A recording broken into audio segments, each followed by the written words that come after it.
Baik, bismillahirrahmanirrahim. Assalamualaikum warahmatullahi wabarakatuh. Perkenalkan, kami dari kelompok 3 dengan materi pembangkit tegangan tinggi AC. Nah, di sini kami beranggotakan 3 orang. Terlebih dahulu, perkenalkan, nama saya Ashraf dengan NIM 22460/2015. Baik, kita masuk ke materi.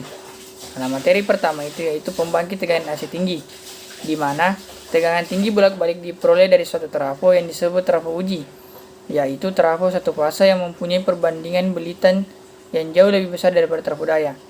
Bagian utama trafo uji adalah isolasi yang digunakan untuk mengisolir kumparan tegangan tinggi dengan inti, tangki, dan kumparan tegangan rendah. Suatu trafo uji terutama ditentukan oleh isolasinya atau harga isolasinya. Nah, isolasi ini dirancang agar mampu memikul tegangan maksimum yang dibangkitkan.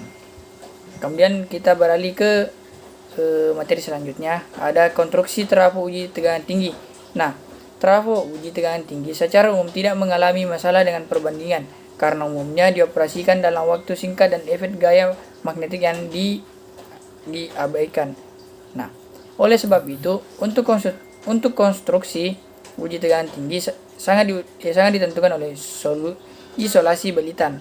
Nah, trafo uji tegangan tinggi adalah trafo uji fase dengan frekuensi sesuai dengan frekuensi benda uji. Nah, sebelum saya lanjut pada materi konstruksi trafo uji, perkenalkan, nama saya Multazam dengan NIM 2002/60/2002.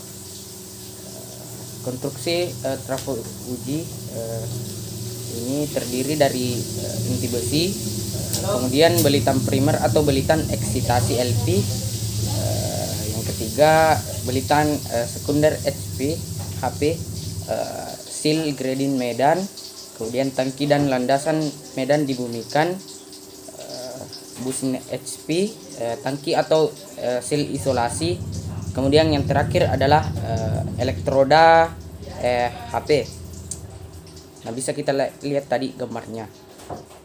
Kemudian melangkah ke rangkaian resonansi seri pembangkit tegangan tinggi AC. Nah, bentuk rangkaian sumber ini, tegangan ini terdiri dari trafo yang dihubungkan secara seri dengan beberapa reaktor yang dapat diubah nilai impedansinya dan dihubungkan secara seri dengan beban kapasitif.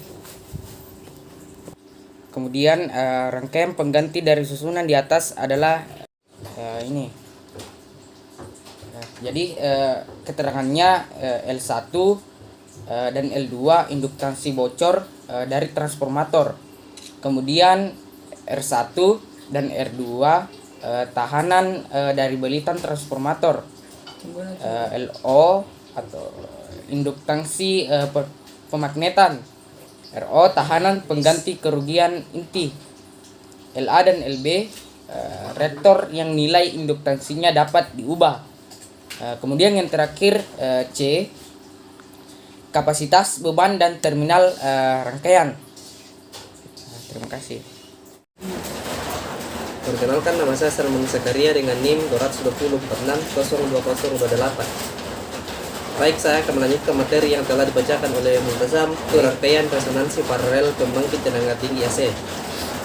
Resonansi paralel terjadi ketika frekuensi suplai menciptakan perbedaan fasa nol antara tegangan suplai dan arus yang menghasilkan rangkaian resistif. Dalam banyak hal rangkaian resonansi paralel sama persis dengan rangkaian resonansi seri yang kita lihat dalam tutorial sebelumnya. Ringkasan resonansi paralel. Kita telah melihat bahwa rangkaian resonansi paralel mirip dengan rangkaian resonansi seri. Resonansi terjadi dalam rangkaian RLC paralel ketika total arus rangkaian adalah dalam fasa dengan tegangan suplai ketika dua komponen reaktif saling membatalkan. Pada resonansi admitansi, penerimaan rangkaian minimal dan sama dengan konduktansi rangkaian. Juga pada resonansi, arus yang diambil dari suplai juga minum dan ditentukan oleh nilai restansi paralel. Baik, itulah tadi materi yang telah dibacakan oleh kelompok kami. Sekian, wassalamualaikum warahmatullahi wabarakatuh.